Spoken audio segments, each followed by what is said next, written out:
Right, well thanks everyone for coming by. My name's Julian Calverley. I'm a commercial photographer. I'm here to talk about my commercial work, my landscape work, and also the work that I make on my iPhone. So I started off as a commercial photographer in the late 80s, shooting film, mainly large format and medium format. And with shooting film came many hours in the darkroom. And one of the things that I enjoy about photography is the process of making a picture. It's been said many times, but really you don't take a picture, you make a picture. And I've always enjoyed the fact that the process didn't stop after making the initial exposure.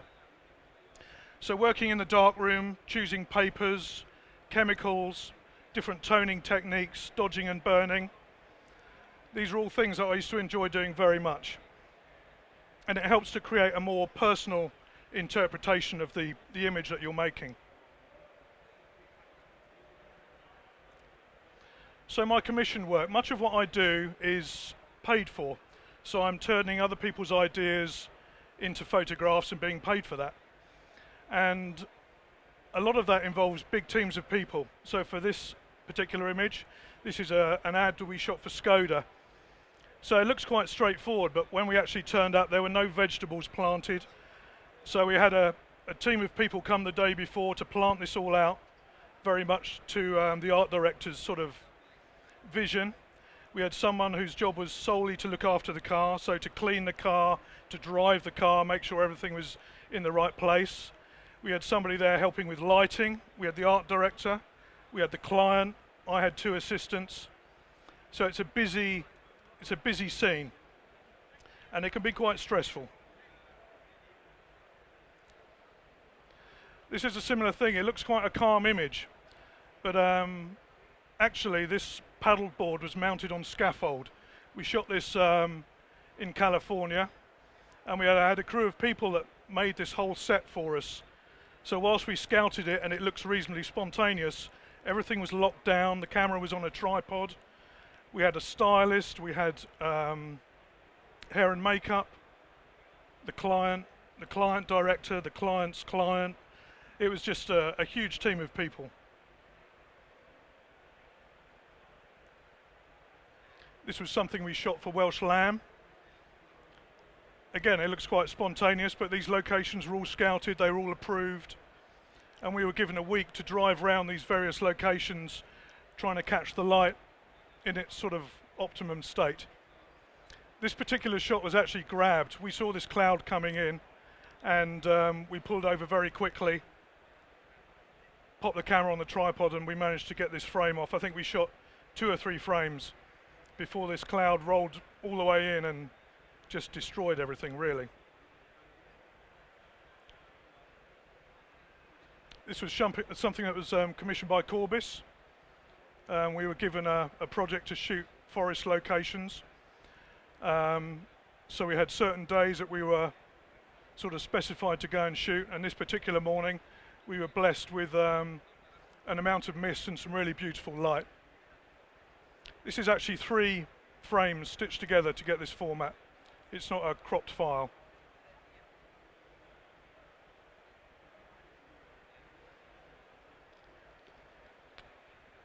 This was an exercise in shooting people separately to the background. So we had a job where we had to demonstrate that we could shoot a location, a landscape, shoot the model in a studio, styled to sort of suit the location, and then put them together. So it's a bit of a cheat. There's a lot of post-production here, and we did a whole series of these. So he was shot in London, and this was the Isle of Harris. The background's the Isle of Harris. As with this, she was shot in a studio in London, and then the background was the Isle of Harris. Amazingly, her parents lived about a mile from where that background picture was taken. So when we had brought her in and showed her the background that we were matching her to, she pretty much recognized it straight away. So that was a lovely coincidence. This is Sir Chris Hoy. We had about 4 or 5 hours with him in a studio in Manchester, and then I had about between 20 and 30 minutes at the Velodrome in Glasgow, and we had all the camera angles, heights, focal lengths all written down so we could quickly match them and have a very stressful time whizzing around shooting the backgrounds, and again all put together in post-production. So there's a lot of cheating and visual deception, stuff like that involved in the commercial work that I do. This was shot for BAA, this was at Heathrow. It was a wonderful day actually. I mean, if you'd have looked at the weather you'd have probably stayed at home, but I've always persevered with bad weather, and we were blessed with some really wonderful light, and that's a snowstorm coming in there. So if you're ever faced with a bad forecast, as you'll see with some of my landscape stuff, I'd always recommend going out because you'll get something. This is another composite. You might recognise the infamous Glen Etive Road, and we shot the Vanquish on a test track in Bedfordshire and put them together in post-production. And there's a bit of software that we use called Virtual Rig that creates this effect of using a carbon rig, which is a technique used for shooting cars. So the rig arm comes out from the car moves at about 5 or 6 miles an hour, and you use a 10-second exposure, and you get this feeling of great speed. There's usually some poor guy on a rope pulling the car, and we touch it out. That was for the London Philharmonic Orchestra. Another 3-frame stitch, just to get the size of the file that we needed in the right format. This was for Mercedes. These road signs aren't real. We had those model made. We had about 6 of them in the back of a van. Each one was made to suit each location that we'd scouted. So this one here, you can see there's sort of rain and water damage to the sign. So that was very specific to this location. And just out of frame, my assistant is holding that sign. And we shot a series of those. It looked very dodgy. He was wearing a hoodie, and it looked like he'd nicked these things, and he was running around Dartmoor with them. That was for Mercedes. We shot this in 2 parts. So we shot the racetrack in Rockingham, and we shot the people just in the car park, as we weren't allowed to have that many people and that much time on the racetrack. So we just matched all the camera heights and distances, focal lengths and so on, and then put it all together in post-production.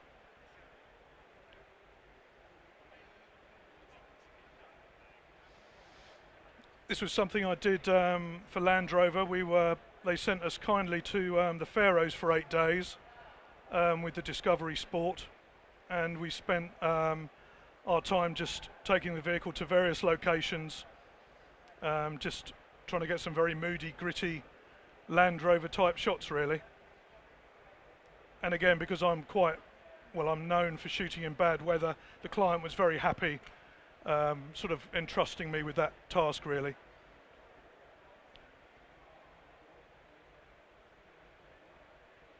And part of the same project, it was a story about how the Land Rover went around the island collecting food for a Michelin star style restaurant. That was the idea anyway, so we could drive all over the island meeting people. These people here are their brother and sister, and they collect very rare seaweed and other sort of bits and pieces you find crawling around on the seabed. It was heavy rain when we shot this, so all our pro photo gear was wrapped up in plastic. We had an umbrella over the camera. You know, we had an hour to shoot these people, so we had to shoot no matter what. So where you see that they're quite wet, that's not because he just came out the sea, it's because it's pouring with rain, as it was with this as well. So pretty much the whole week we spent there, it was raining, which suited it very well, because quite often I have to really push the drama, but it was there. That's the real sky, which might sound odd, but in advertising we're always playing around with skies, removing them, adding them. That's another from the same series.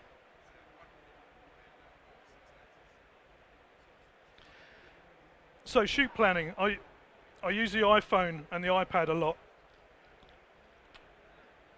and it's a really useful tool. So a few things that I use. I'm sure a few of you have heard of TPE, or the photographer's ephemeris. Really handy for, you know, working out sunrise and sunset and sun angles, that sort of thing. So certain shots where you want a particular type of light. I mean, I've been to this location on Harris many times, and I wanted to just get the light catching the top of these grasses, because otherwise it can be a really bright scene. So using that app gave me a window of about half an hour to an hour where I could be in this spot, and I pretty much knew what was going to happen. And the same here. I knew that the sun would catch the top of this. I mean, for me this is a bit of a nightmare. I'm not a fan of blue skies, much to the horror of my agents. But anyone that knows this location will know that over the cooling there's nearly always something going on cloud-wise. About half an hour later it had all gone and it was a clear blue sky. Tides planner, this is one that I use an awful lot. I love shooting by the coast. I love shooting movement in water. So this is very important. Nice thing about this app, costs a bit of money, but it works offline, so you don't have to be on a Wi-Fi connection. It has a database that's sort of built into the app. And it's useful for shots like this, really. I mean, if you get the tide wrong, you're just not going to achieve it. So again, this is a spot that I've been to a few times, and I pretty much know by looking at that app when I should be there. So it's a fine line between getting the shot you want and being washed away. So this is a typical Isle of Harris storm. And WEATHERPRO, I use this app every day.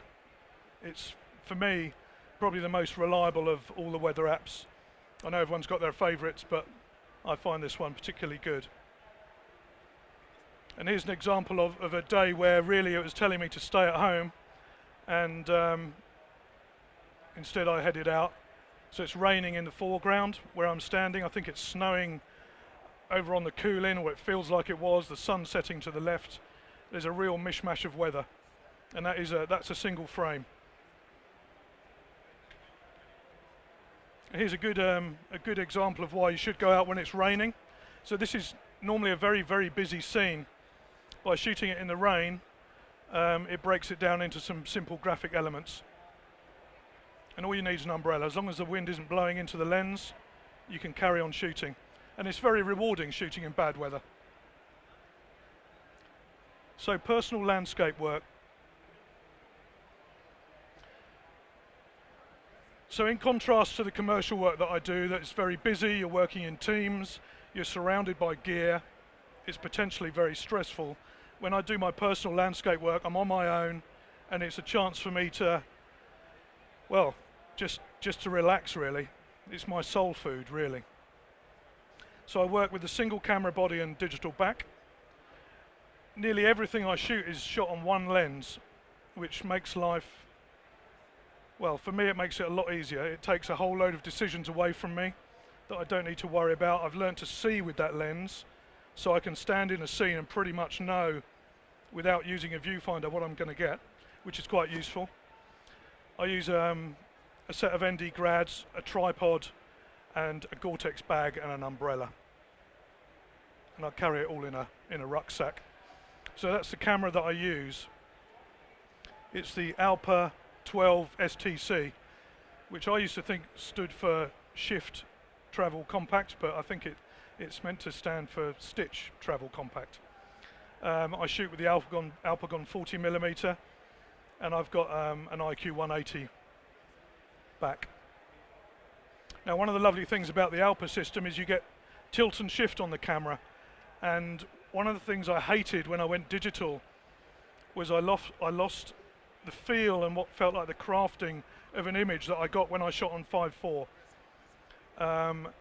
And when I first saw an ALPA back in 2006 with its wooden handles and all the manual controls, it just felt to me like I was getting my 5.4 camera back again.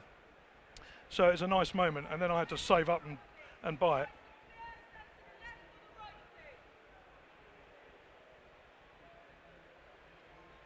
GORTEX bag. Now it's a simple thing, I always have it tucked in my jacket. It means you can set up, and if the weather is particularly awful, you can just remain where you are. Put the bag over the top and you know your gear's totally protected. That's all right. Blimey. I feel underdressed.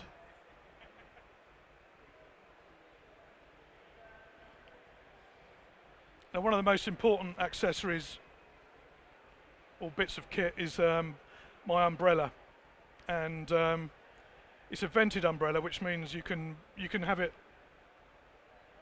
raised in pretty strong wind, and it doesn't disappear, or you don't disappear with it.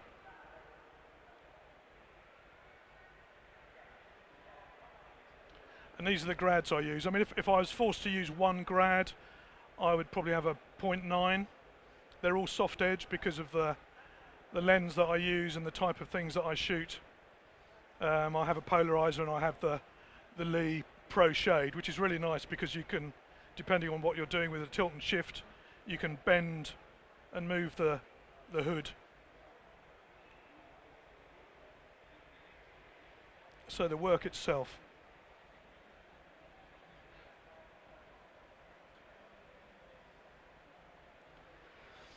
I mean, the main thing for me when I shoot my landscapes, it's all about capturing the feeling of standing there. And I'm drawn to the drama of these places. And I think that's why I like going when the weather's particularly poor, because it's more dramatic, it feels a bit more scary, and it's almost a childlike feeling. If I'm feeling excited, then I know it's time to get the camera out. Obviously, composition is very important, and light to a degree, but for me it's about the movement and the drama in a picture, really. And because of that, I'm drawn to water. I love the movement in water. As a kid, I was always a bit scared of water, so there's something about it that just appeals to me. It's almost a morbid fascination, really.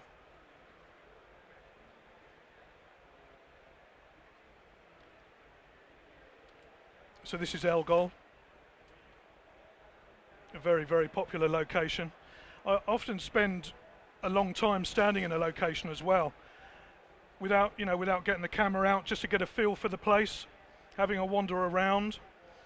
I'm often at places like this and I see people, landscape photography is very popular. You see lots of other photographers and you see people rock up and they're darting all over the place, and it's almost as if they're putting themselves under huge pressure to achieve as much as possible, where I think you may be better off spending a bit of time just sitting there. I mean, I've sat for hours at Elgol. I've even been there and not got the camera out. If I don't get that feeling of excitement, then it's not worth doing. And here's an example of just sitting there. This was 20 minutes later, exactly the same scene. Things change very quickly, particularly in Scotland.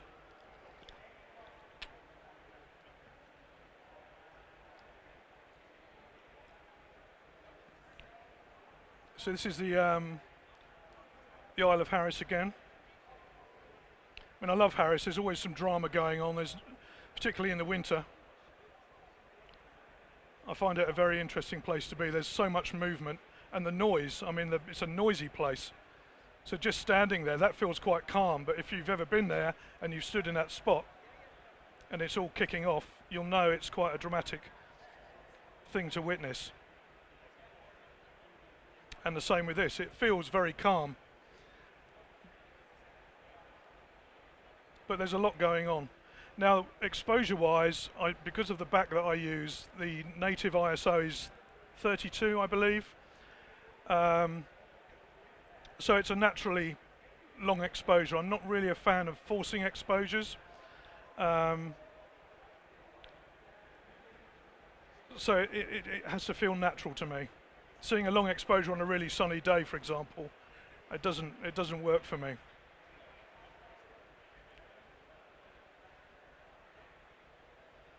So this is Egg looking across to Rum. It's a marvellous beach. I spent about 5 days here, and every day the beach takes on different shapes because of the two types of sand that exist there. There's constantly things moving around. So it's a wonderful place to visit.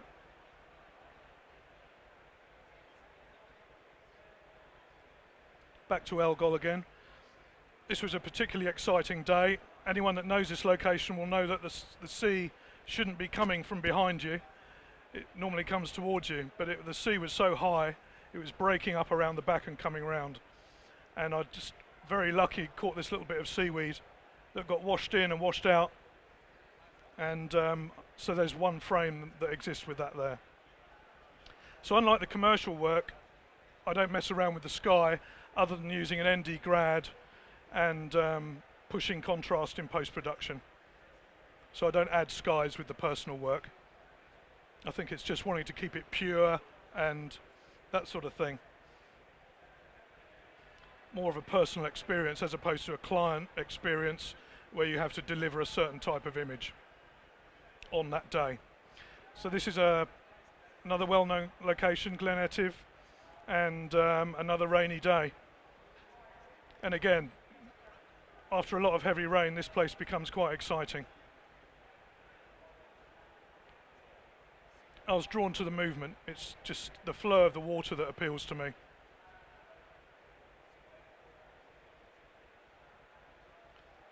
Another well-known location, Glen Brittle.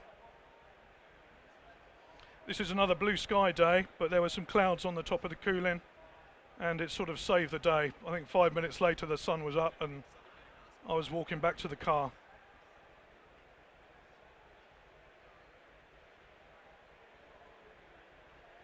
I think they were burning heather or something on this particular day, so I had this strange sort of warm glow coming in from the right. And again, I was more interested about this really, the flow and movement of the water. So ND grad wise, I'd have probably used two here, one to control the exposure on the foam, the highlight there, and then another one on the top just to keep the sky all within the exposure range. When I first went digital, I used to shoot large brackets and put things together from that, but then soon went back to the old sort of ways of using grad filters, and I find that far more satisfying. And also if you're stitching, that's a stitch, it just keeps the amount of exposures down to a minimum so the software can deal with building the final file.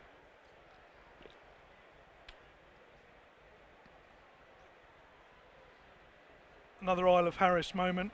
And again, these clouds move through so quickly. I mean, I said earlier on it's quite a relaxing thing, but sometimes landscape and photography can be a bit of an adrenaline sport. You see something coming and you've got moments to catch it. And this was a typical sort of thing. These beautiful wisps of rain would have come and gone in a minute. And if you're working with a technical camera, you can't just shoot too quickly, especially if you're waiting for the black reference and all of this and that. It can get a bit frustrating. Another day that really I should have stayed at home, but it paid to go out. This is Algol again.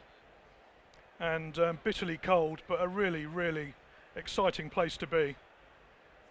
Just the noise and the wind and just standing there. Like I said earlier, it's about being in an exciting place, and I think if you feel excited, that's the time to get the camera out. This is one of the first pictures where I shot in bad weather. So I went to Skye. I live about 13 hours away from here. So when I'm there, it's quite a commitment. I can't just turn around and go home.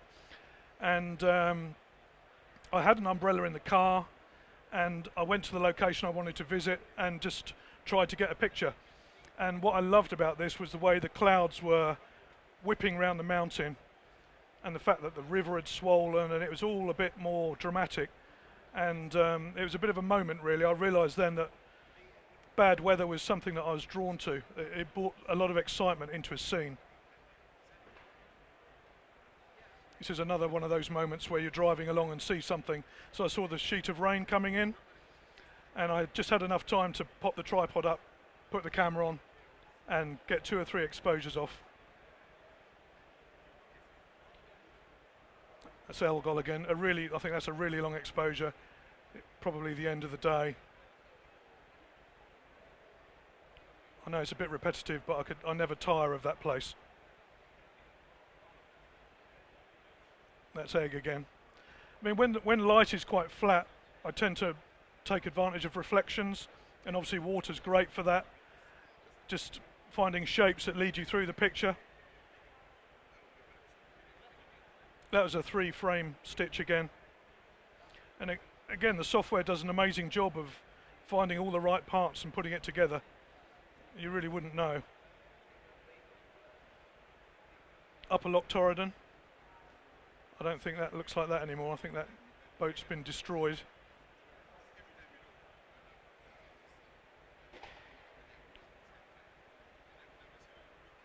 Back to Harris again. Always guaranteed some strange clouds in that neck of the woods. And this is an outtake from the Corbis shoot, but far more my cup of tea really, with the softer light. This is the wood where they film a lot of the they filmed a lot of the Harry Potter scenes.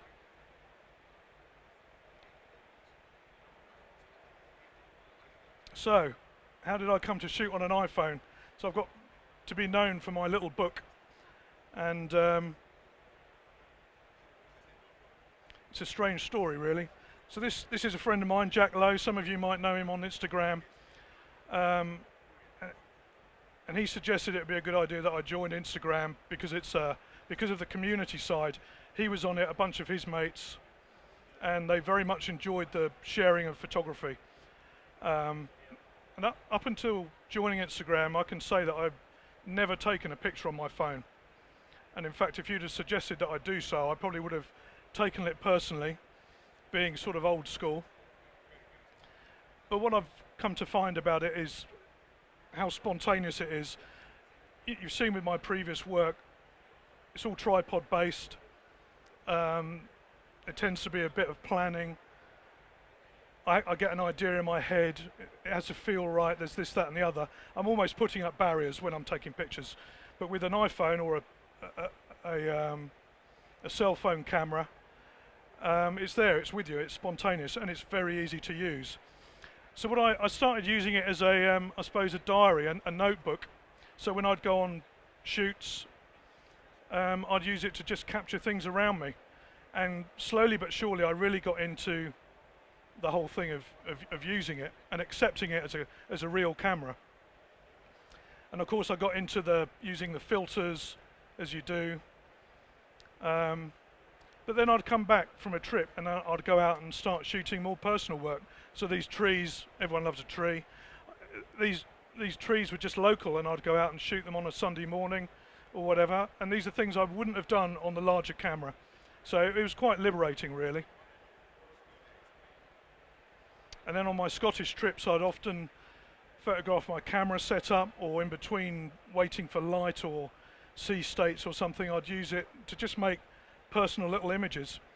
Ones that perhaps I didn't take so seriously, but it sort of started to become something. And then with the post-production, all done on the phone, I started to emulate my larger work really, and that was a bit of fun. I just wanted to see if I could do it. And so I started to treat the iPhone camera actually quite seriously. And these are just more examples of that. So this is me in between shots. I mean, these textures, the stone textures, I shot those on the phone and I didn't shoot them on the big camera, and I actually regretted it. So it's really lovely to use the phone, as Dan was saying earlier on, as like a bit of a scouting or a recce camera. It's a really good way of making spontaneous notes when you're out and about.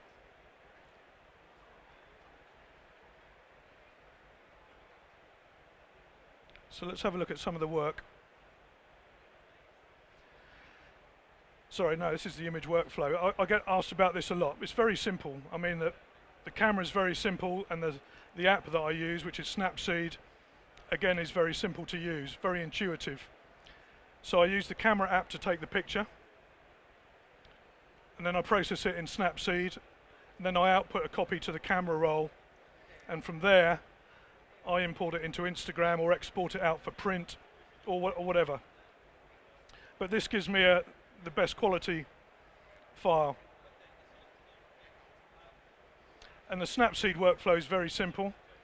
I do a little bit of work with detail, then I go into vintage, which sort of just gives it a colour, a certain feel with colour. Film grain plays with contrast a little bit. And then there's a thing called selective where you can dodge and burn. And then in tune image, I use ambience and often a little bit of desaturation. But sometimes it's just a couple of minutes, so I don't labour over it.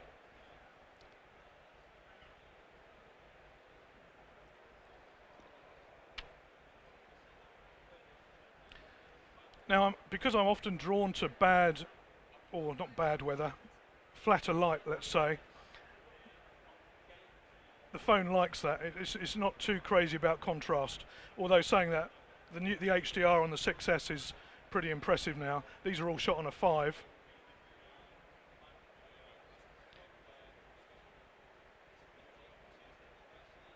They're just little observations, things that I perhaps wouldn't have got the larger camera out for. This is early days when I was getting all excited about texture, which is something I never imagined. Just little observations, and again, some of these I will have then gone off perhaps the next day and shot on the larger camera.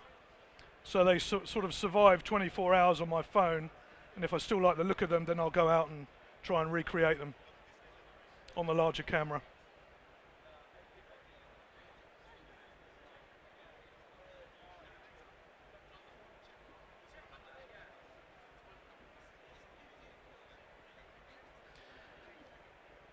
I just keep an eye on exposure and make sure nothing burns out. This is the result of a big smudge on the lens, which is quite nice. Things don't have to be too perfect.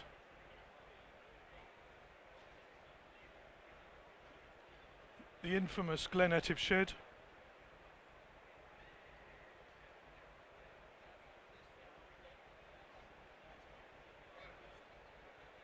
This is in Cambridge.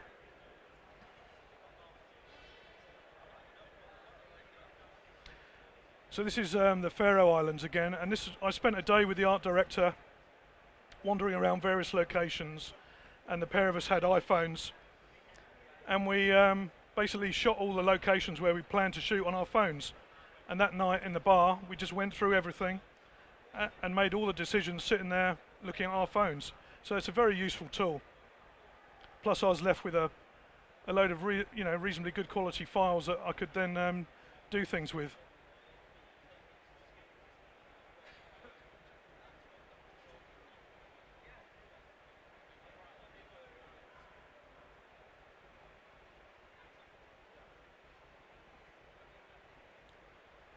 What I quite like about shooting on the phone is the fact you're looking at the screen.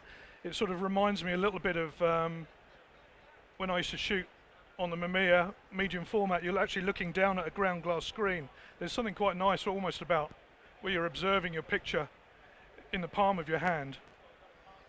And I've always thought that if an image works small, if you can get it to work at a small size, then you know it's going to work at a larger size. If it works as a thumbnail, generally you know it will work as a larger print or picture.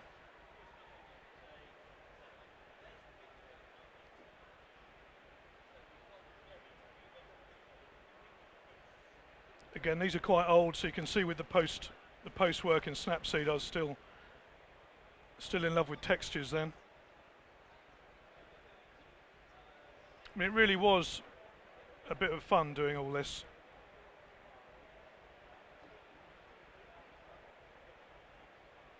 Interestingly, the iPhone 6S, the lens coverage is almost the same as my ALPA now, so I can wander around with this thing and frame up various options before actually getting all the gear out. It's quite useful for that.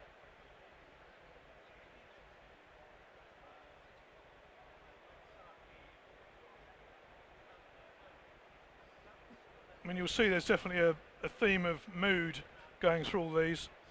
It's just what I'm drawn to, really.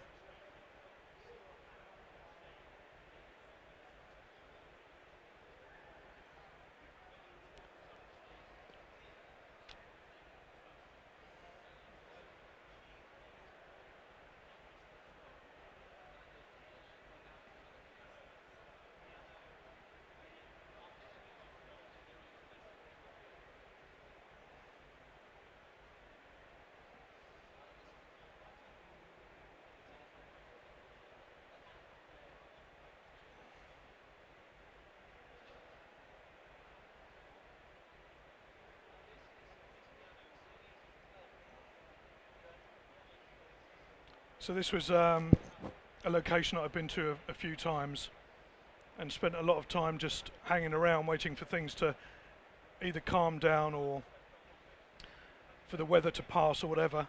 I got into this habit of taking a picture of my camera setup. Because I'm always on my own, it's almost to prove to myself that I've been to these places.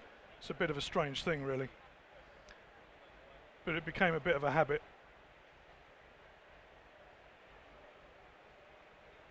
I think ALPA were quite pleased about it. That's the GORTEX bag. This is a recce shot. It's interesting what Dan was saying earlier about, you know, sometimes it's the difference between getting a shot or not by using an iPhone. I didn't have my large camera with me this day, and this picture has gone on to feature in quite a few industry magazines. It's got me a lot of exposure, and you know, if I hadn't had the phone with me, then I wouldn't have had that opportunity.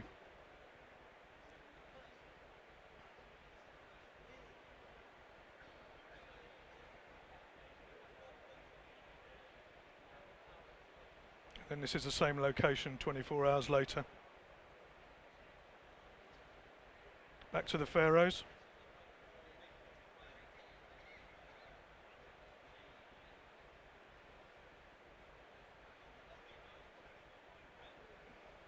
I did a print of this recently, and I have to say the quality of the files is quite remarkable. I mean, it's obviously perception because it's a very capable device. As long as you don't push it too far, the files that come out of it really are very good.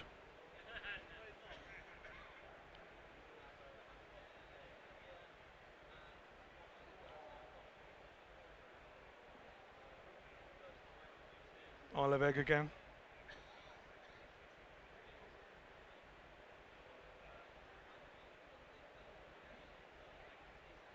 And these are the rock textures that I talked about earlier. Again, these as prints look really lovely. It's quite surprising what you know, the quality that you can get out of. Well, this was an iPhone 5.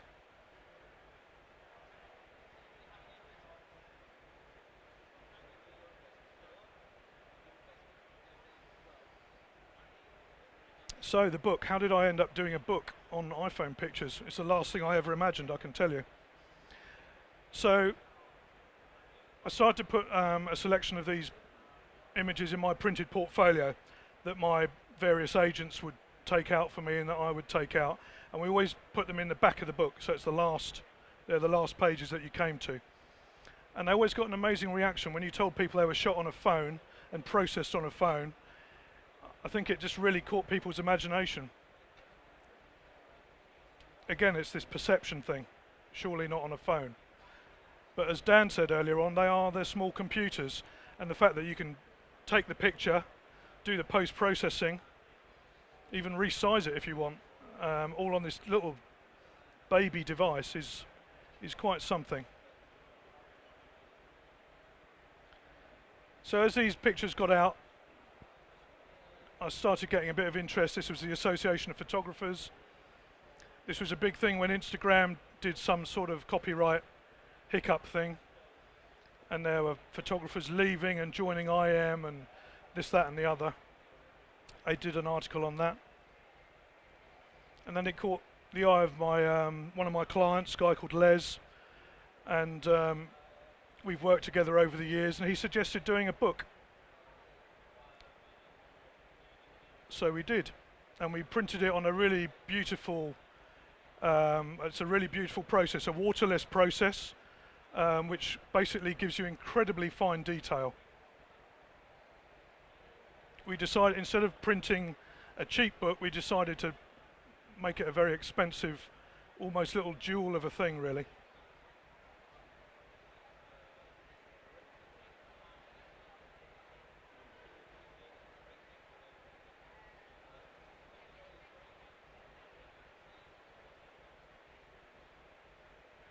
And it's proved to be quite successful. For me, what's one of the loveliest things is how inspired some people are by it, because perhaps it's not an obvious thing producing work like this on a phone. It certainly wasn't to me.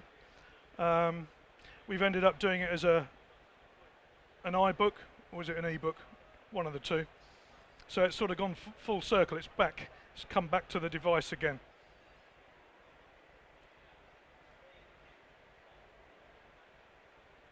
So there we are. Thanks for your time.